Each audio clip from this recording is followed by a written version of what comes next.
ជំរាបសួរបងថ្ងៃនេះខ្ញុំមកណែនាំអំប៊ូស្បែកគោល្អជូនបងនេះជាប្រភេទ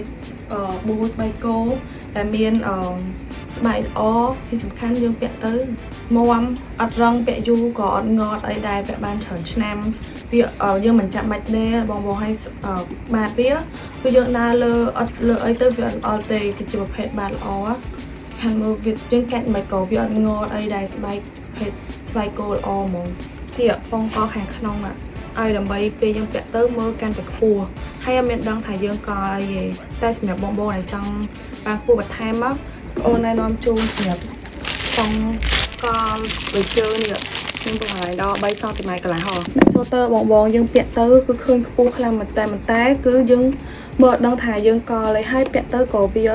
អត់ខោចជើងឬក៏នេះអីដែរព្រោះសារយើងខាងស្បែកយើងនេះគឺវារៀងខ្ពស់ហ៎ដល់ពេលយើងថែមប៉ងមិនទៅក៏វាមើលទៅពាក់ទៅអត់ខោចជើងឬក៏ទៅជើងមិនដែរសម្រាប់បងដែលចូលរួមកម្មវិធីហើយរៀបការនេះបងពេលដែលយើងឲ្យហើយគឺមើលអត់ដឹងថាយើងកល់ប៉ងថែមទេប៉ុន្តែពាក់ទៅគឺដូចធម្មជាតិពិតហ្មងអត់ខោចជើងអត់អីទាំងអស់មកល្មមស្រួលពាក់ហ្មង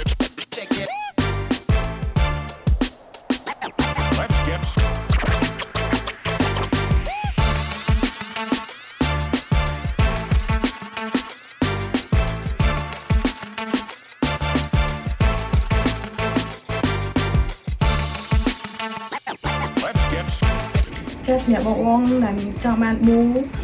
ស្បែកគោដែលមានគុណភាពល្អបន្ថែមមកចង់ខ្សែឬអត់ចង់ខ្សែបងអាចតាក់ទងមកបងបានតាមឆាតលើ Telegram ឬក៏ Facebook Page ក៏បានដែរបងអរគុណជំរាបលាបាយបាយ